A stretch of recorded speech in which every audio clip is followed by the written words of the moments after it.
The market on Terath Prime was always loud, always crowded.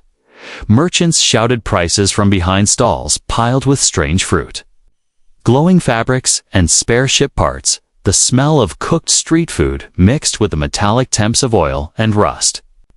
Daniel, a human engineer, moved through the noise with a small toolkit in hand. He was here to repair a power coupler for a vendor. Nothing more, but as he passed a row of supply crates, something small tugged at his sleeve. He turned his head and saw a girl no more than 8 years old. Her wide eyes looking up at him. Her skin was pale lavender, her hair a dark silver color. That framed her thin face. She wore clothes far too big for her. Patched and worn almost to rags, she looked nervous, glancing over her shoulder before leaning closer to him. Her voice was barely more than a whisper. "Please. Marry my mom and be my dad," she said.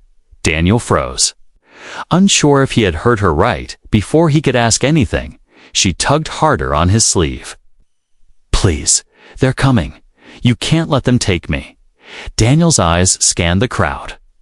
Through the press of bodies, he saw them 3 large aliens with dark armor pushing their way between stalls. They were searching, their eyes scanning faces quickly. The girl's small hand gripped his, as if letting go meant losing everything. Her eyes held something desperate, something that told him this was not a game. "All right," Daniel said quietly. "Come with me." He led her away from the main street. Weaving between merchants and customers, he didn't know who she was, or what danger followed her, but he knew she needed to disappear fast. The sound of the armored men's boots hitting the metal floor echoed closer. They turned down a narrow side path between stalls. Daniel guided her toward a workshop at the far end of the lane. It was his, a small, cluttered space filled with spare ship parts, tools, and half-finished projects. Once inside, he shut the door and locked it. The girl stayed close, her breath quick and shallow. "What's your name?" Daniel asked. "Rena," she replied, her voice still soft. "Who are those men?" he asked. Her eyes darted to the floor. "They worked for the ones who had my mom and me before. They want to take us back." Daniel frowned. "Back where?" She shook her head quickly, as if even saying the name would bring trouble. A soft knock came at the back door. Rena tensed instantly, but Daniel moved to check the small security screen. The figure outside was not armored. She was taller, older, and carried herself with a kind of weary grace. Her long dark coat was worn from travel, and her eyes were the same pale lavender as Rena's. Daniel unlocked the door and stepped aside. The woman entered quickly, shutting it behind her, the moment she saw Rena. She dropped to her knees and pulled the girl into a tight embrace. "You ran off again," she whispered, her voice both relieved and scolding. "I had to find him," Rena said, pointing at Daniel. "He can help us."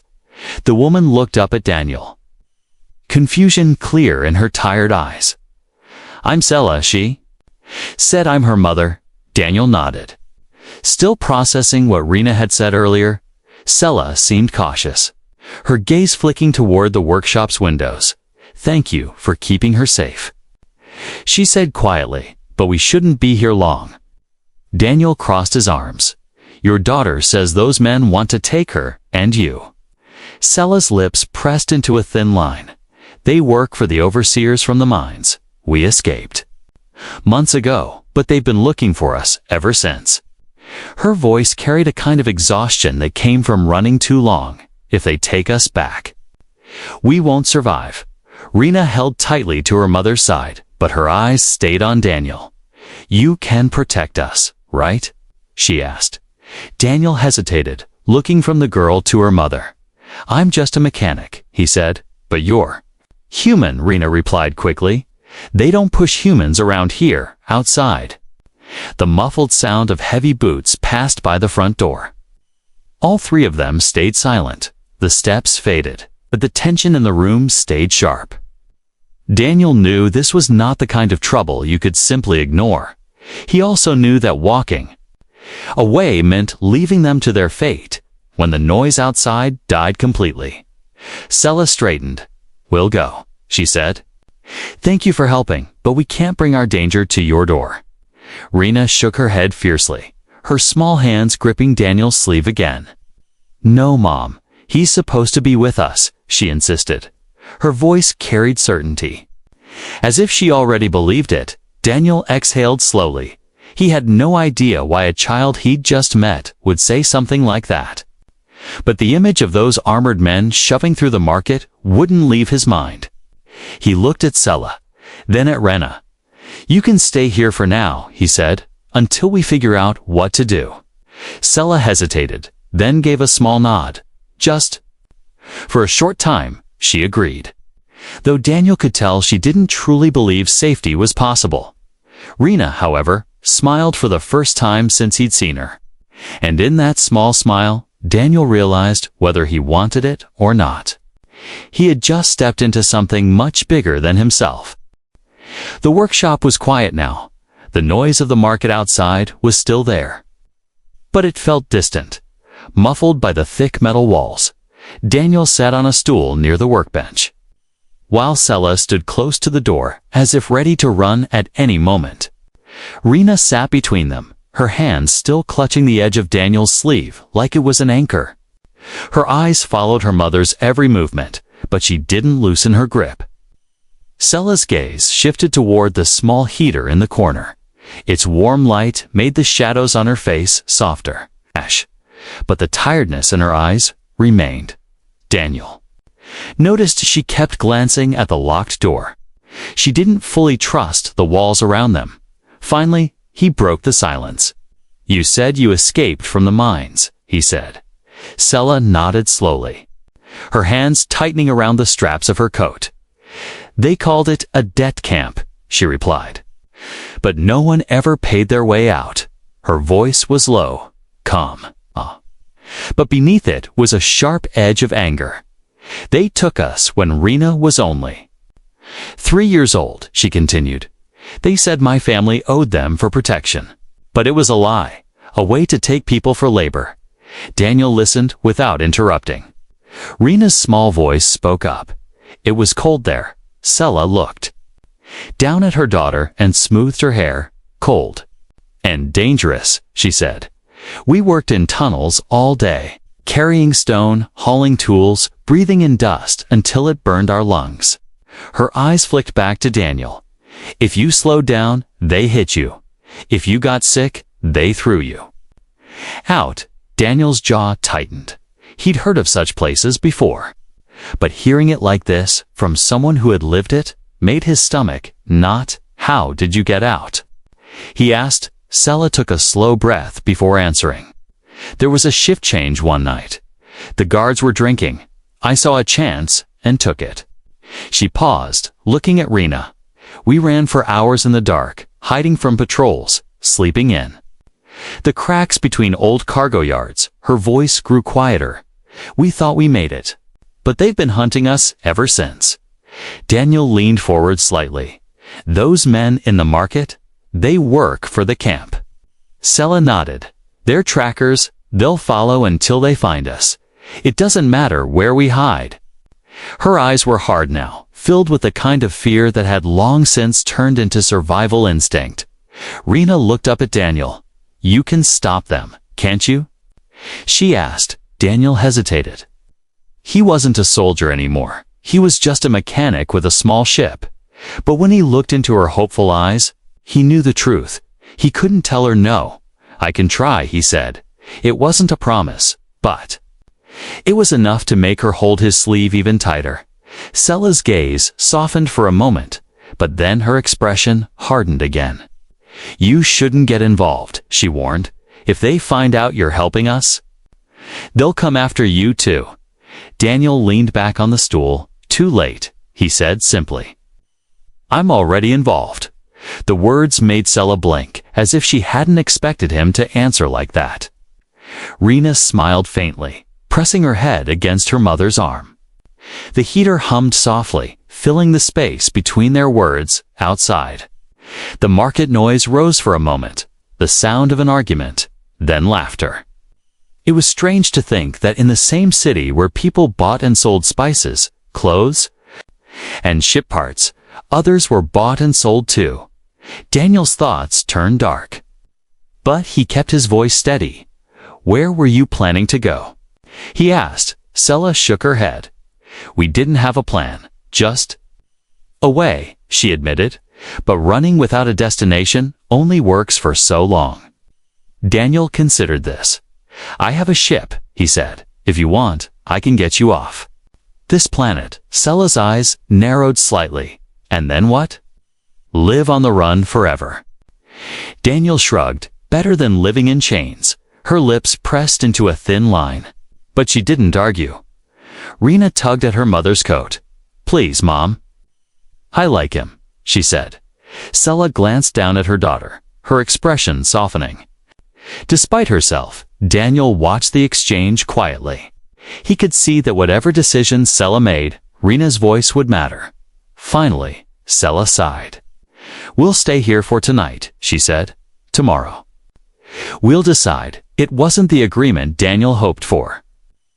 But it was something. He nodded, moving to clear a small space near the heater. "You can rest here," he said. "It's warm and the door locks from the inside." Sela hesitated again, then guided Rena toward the spot. The girl sat down quickly. Pulling the blanket Daniel handed her up to her chin. Her eyes followed him as he returned to the workbench. There was still fear in them. But there was also a spark of something else. Trust. Daniel worked quietly for the rest of the evening, the tools clinking softly against the bench. Sela stayed alert near her daughter, though her eyes grew heavier as the hours passed. By the time the city lights outside dimmed for the night cycle, Rena had fallen asleep, her small hand still curled around the edge of Daniel's coat. Daniel looked at her for a long moment before turning back to his tools. He didn't know exactly how he'd keep them safe, but he knew one thing. He wasn't going to let those men take her. Not now, not ever. The morning came slowly, pale light slipping through the small window of the workshop. The market outside was waking up. The sounds of crates being moved, stall covers being pulled back, and merchants shouting their first offers of the day filled the air. Daniel stood at the workbench, pretending to focus on a half-repaired power cell. But his eyes kept drifting to the corner where Sela and Rena sat. They had spent the night on a pair of folded blankets near the heater. Rena was still, curled up in sleep, her small hands holding onto the edge of her mother's coat like she feared it might disappear. Sela sat upright, watching Daniel with quiet suspicion. She hadn't spoken much since last night, and when she did, her words were short and careful. Daniel didn't blame her. Trust wasn't something you gave easily when you had been running for your life. Still, he knew they couldn't stay here another night. The men from the mines wouldn't stop looking, and sooner or later, they would find this place. He set the tool down and broke the silence. "You can't stay here," he said. Sela's eyes narrowed slightly. "You want us gone already?" she asked, her tone guarded. Daniel shook his head. "I mean, it's not safe here." She didn't reply, but he could tell she was listening. "I have a ship," he continued, "the Wayfarer, small but fast.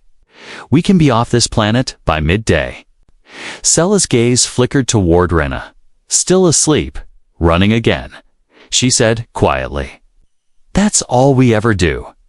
Daniel leaned against the bench. "Better to run on your own terms than be dragged back in chains." For a moment, neither spoke. The distant sounds of the market filled the room again. Then Rena stirred, blinking sleep from her eyes. She looked between them, sensing the tension. "What's going on?" she asked, her voice still heavy with sleep. Daniel crouched so he was at her level. "I was telling your mom you could come with me, get somewhere safe." Rena's eyes widened. "On your ship?" He nodded. "On my ship." She turned to Sela immediately. "Can we, please?" Sela let out a slow breath. "You don't understand. Rena, if we go with him, the men after us will come for him too." Rena shook her head fiercely. They won't catch him, she said with complete certainty. Daniel almost smiled at her faith in him, even though they'd only just met. We don't have much time, Daniel said, straightening up. If we leave now, we can get ahead of them. Before they know you're gone, Sela hesitated. The fight between fear and reason clear in her eyes. Finally, she nodded once. All right, but only until we find somewhere safe to part ways. Daniel didn't argue, knowing that once they were away from danger, she might think differently. They moved quickly, packing the little they had. Sela carried a small satchel. Worn and patched, Rena clutched a scrap of cloth that might once have been part of a blanket. Daniel checked the street through the security feed before unlocking the back door. The market was busier now, which worked in their favor, easier to disappear in the crowd. They slipped into the flow of people, keeping their heads down. Daniel stayed close, guiding them through narrow lanes until the high walls of the docking port came into view. The Wayfarer was parked in the far bay. Her metal hull catching the pale sunlight, Rena's face lit up at the sight. That's yours, she asked. Daniel nodded. And now it's yours too, for as long as you need it.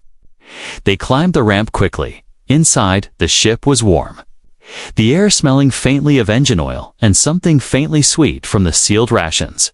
Daniel closed the ramp and locked it. You can put your things in here, he said, showing them a small cabin across from his own. Rena stepped inside immediately, her eyes wide as she looked at the narrow bed and small storage compartments. Sela followed slowly, still scanning the ship like she was searching for hidden dangers. This will do for now, she said softly. Daniel gave a short nod. It'll do better than the streets.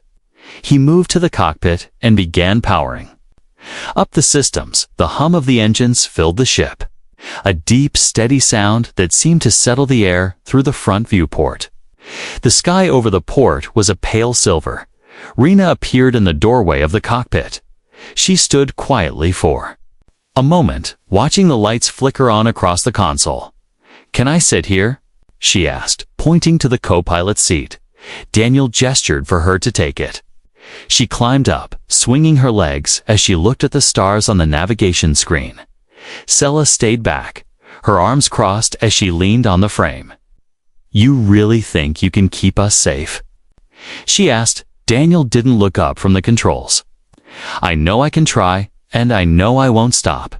Sela studied him for a moment, then gave the smallest nod. It wasn't trust yet, but it was the first step toward it. The ship's systems came online one by one.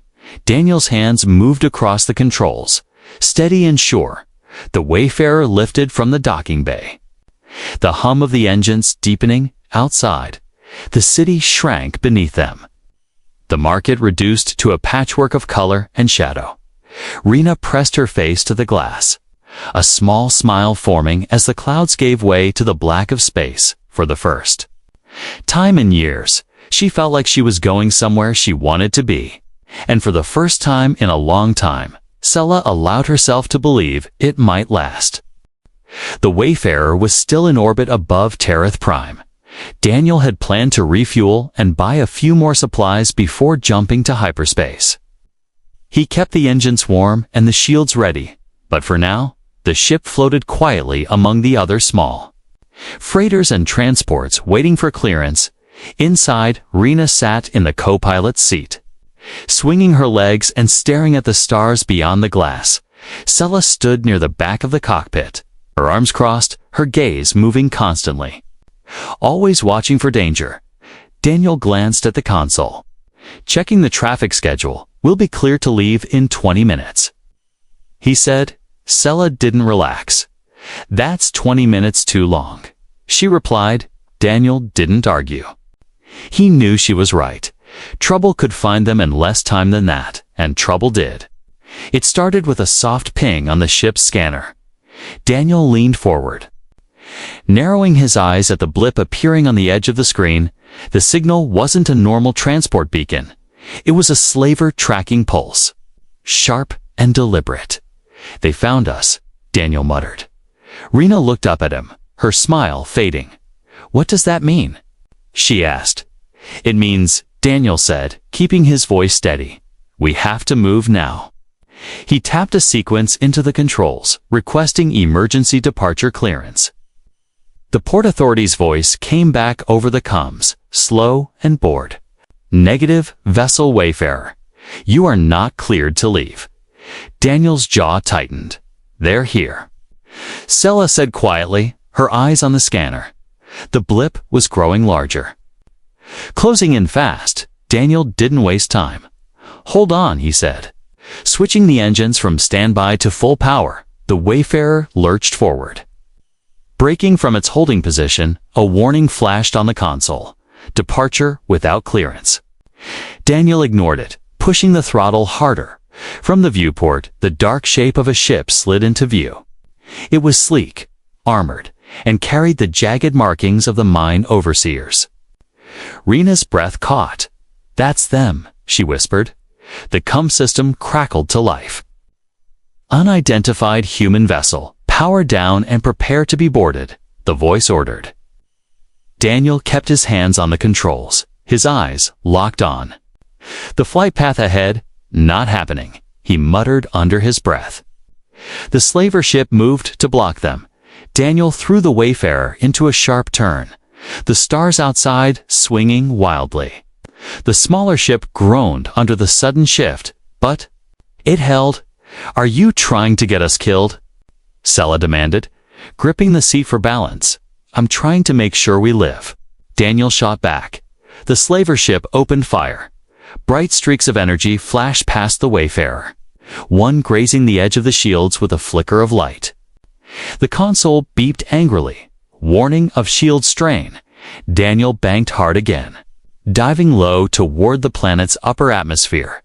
The slaver ship followed, engines roaring in pursuit. "Why aren't we jumping?" Sella asked sharply. Daniel's fingers flew over the controls. "They're jamming our hyperspace drive. We have to break the lock first."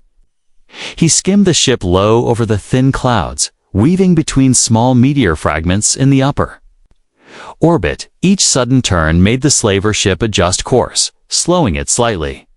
"Rena, strap in," Daniel ordered. The girl fumbled with the harness, but managed to click it into place. She kept her eyes on him, as if watching him was the only thing keeping her calm. Daniel spotted a narrow gap between two chunks of rock drifting just above the atmosphere. It was tight, but it would hide them from the slaver's targeting systems for a few seconds. The Wayfarer shot into the gap. The rocks passing so close, the ship's wings almost scraped them. The slaver ship hesitated, then swung wide. Losing direct line of sight, Daniel didn't waste the moment. He rerouted power to the hyperdrive and slammed the activation switch. The hum of the engine shifted to a deep vibration. For a brief second, nothing happened. Then, with a flash of light, the Wayfarer jumped into hyperspace. The streaking stars outside replaced the cold black of space. Daniel exhaled slowly, the tension in his shoulders easing slightly. "They won't follow us here," he said, though his voice held a note of caution. Sella stayed silent, her hands still gripping the frame of the cockpit door. Finally, she asked, "Where are we going?" Daniel glanced at the navigation map. "There's a quiet system a few days out. No authority, no overseers, no one to report us." Rena leaned back in her seat, a small but tired smile forming on her face. For now, they had escaped.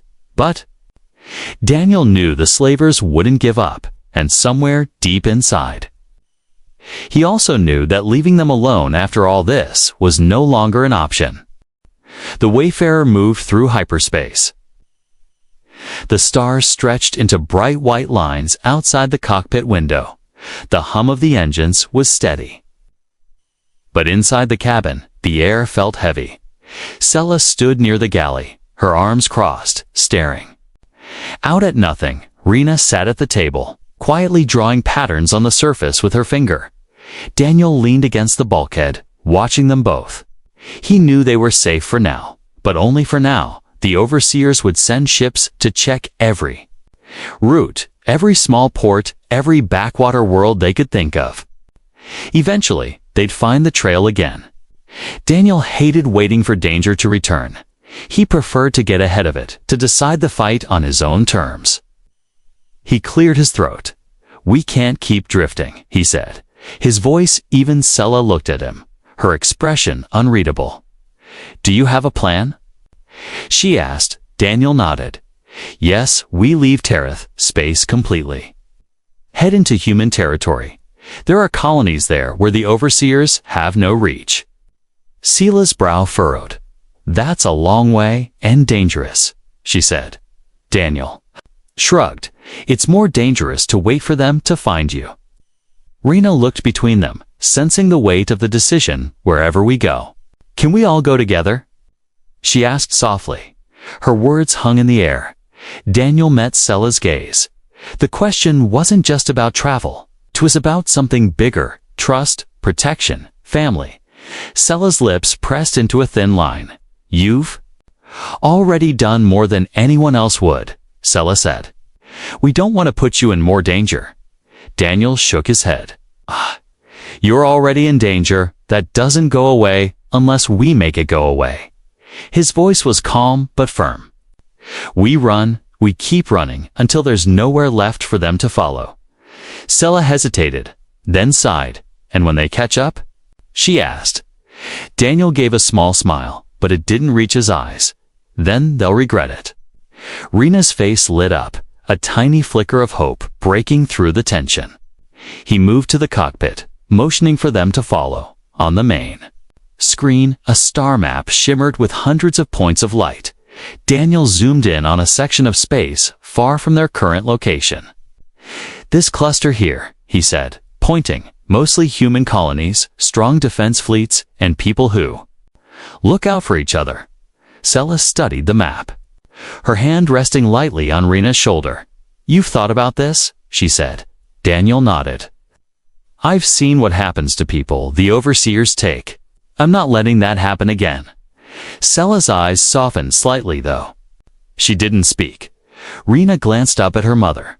"Please, Mom, I want to go where he goes." Sela exhaled slowly, then gave the smallest nod. Daniel didn't waste time. He set the coordinates and began plotting a route through less traveled systems. The journey would be longer, but it would keep them off major trade lanes. Sela sat in the co-pilot seat. Watching his hands move across the controls, she didn't admit it aloud, but seeing his confidence made her feel a little safer. Hours passed as the Wayfarer slipped through hyperspace. They spoke little, but the silence felt less strained than before. Rena eventually wandered to the back. Curling up on one of the small bunks and falling asleep, Sela stayed in the cockpit, her gaze still flicking to the sensors every few minutes. "You've been in trouble before," she said quietly. Not as a question, but as a statement. Daniel chuckled faintly. "More than once," he admitted, "but this time feels different. Because of us." She asked. "Because I've got something worth fighting for." He replied without hesitation. Sela didn't answer. But the faintest smile tugged at the corner of her mouth when Rena woke hours later. Daniel was already running system checks. For the next jump, the girl climbed into the co-pilot seat beside him. "Where are we now?" she asked. "Halfway to where we're going," he said. And far enough from where we were, her smile grew, and she leaned back. Watching the streaking stars, Sela appeared in the doorway, her expression more relaxed than it had been since. He met her. "All right, Daniel," she said. "We'll run, but only if you're sure you can keep up." Daniel smirked. "You'll be surprised how fast I can move when someone's chasing me." It wasn't just a promise to travel. It was an unspoken agreement. From now on, they were in this together. The Wayfarer slipped out of hyperspace into the dark stretch between systems. The stars around them shone like frozen sparks in the endless black. Daniel had chosen this route for its emptiness. No trade lanes, no patrols, just open space. But emptiness could also mean exposure if someone was tracking them. This was the perfect place to strike. Sela stood beside the cockpit door, her arms crossed, her eyes scanning the main display. Irina sat in the co-pilot's seat, her legs swinging, as she stared at the streaks of light fading from their jump. Daniel adjusted the course, guiding the ship toward a cluster of faintly glowing nebulae. "We'll cut through there," he said. "The gas clouds will make it harder for scanners to get a lock." Sella nodded, but there was no relief in her eyes. The warning ping came sooner than Daniel expected, a sharp tone, followed by a red blip on the edge of the sensor screen. It was far at first, but it was moving faster than anything in this region should. Daniel's jaw tightened. "They've sent something bigger," he muttered. Rena leaned closer to the screen. "Is it them?" she asked. Daniel gave a short nod. "Yeah, it's them." Sella's voice was low but steady. "How do we lose them out here?"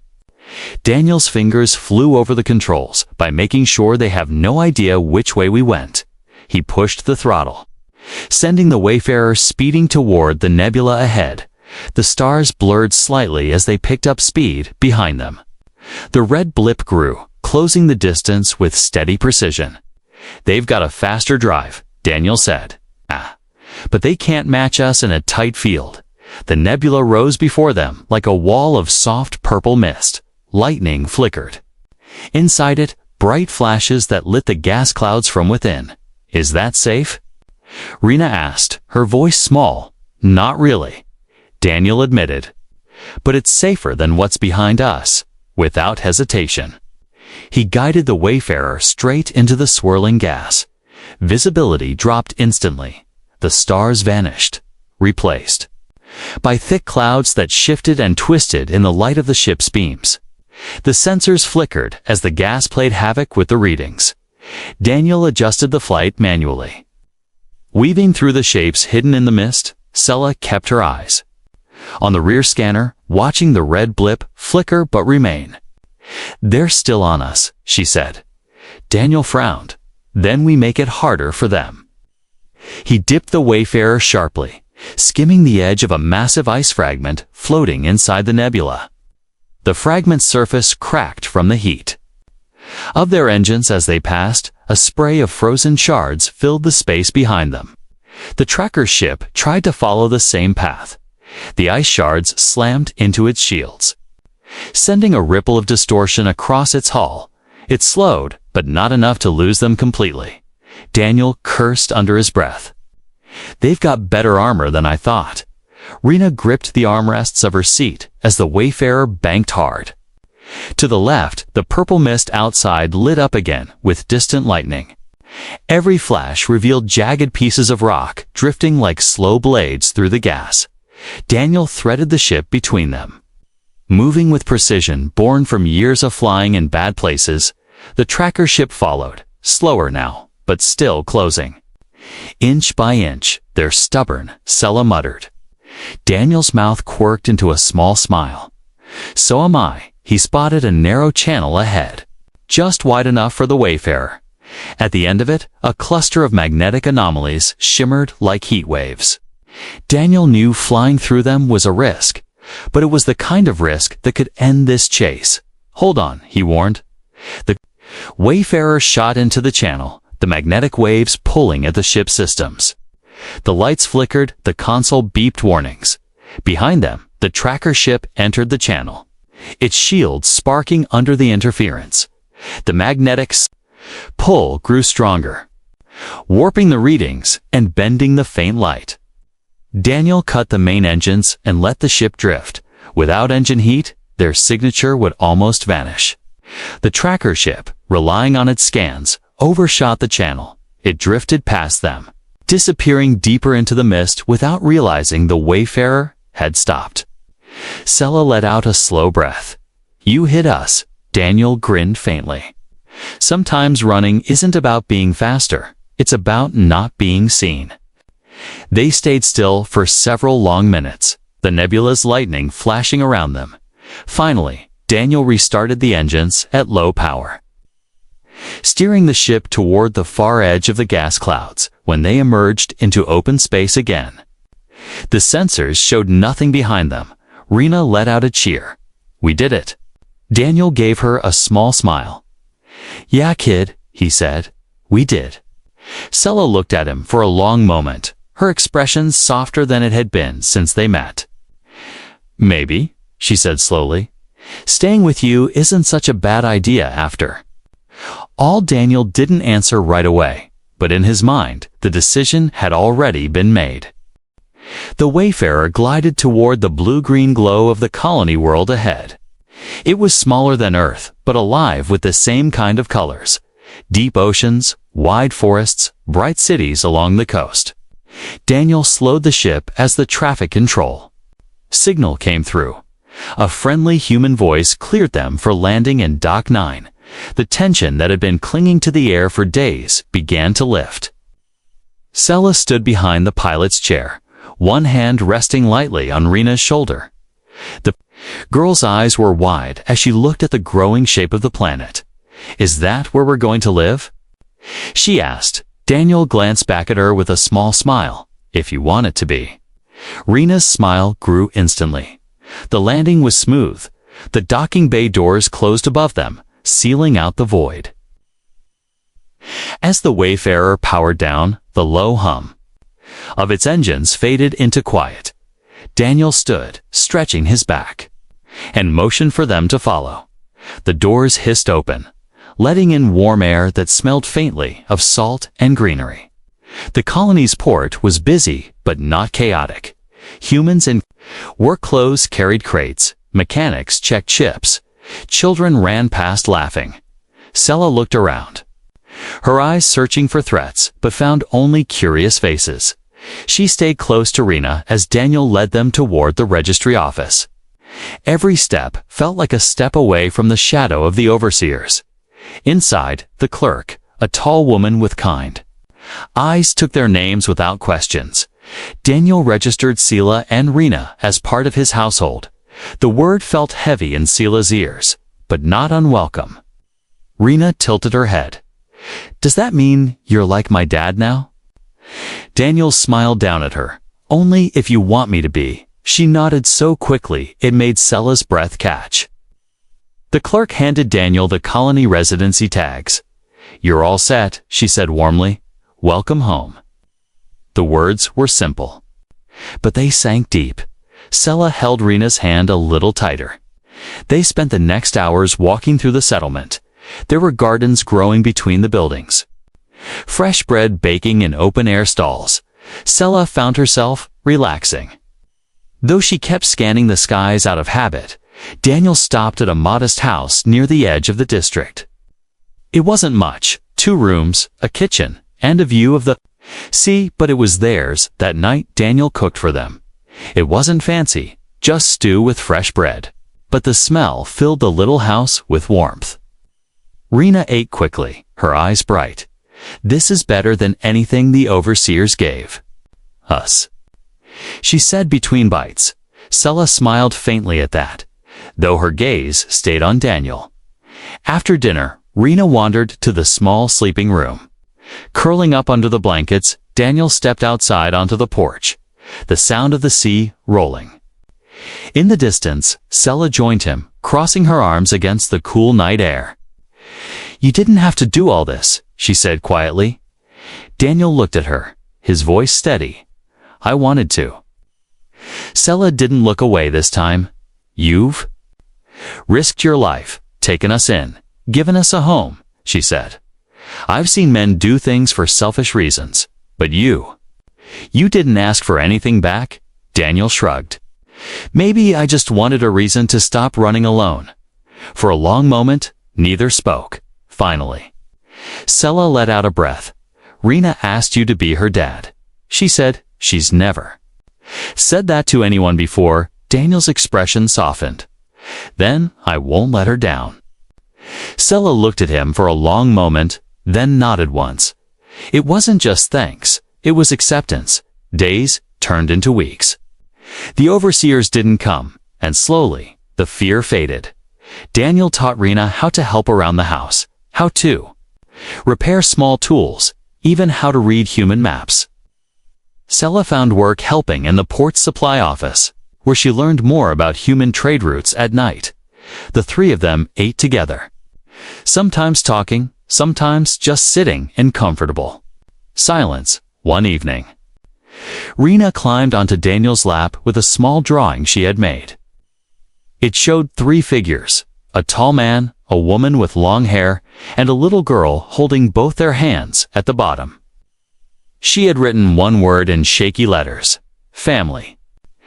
Daniel felt a tightness in his chest as he looked at it. Sela, standing nearby, saw his reaction and smiled. "You've given her something no one else ever has," she said softly. Daniel shook his head. "We gave it to each other outside." The sea breeze carried the scent of salt and flowers into the house for the first time in a long time. None of them were thinking about running. They were exactly where they were meant to be.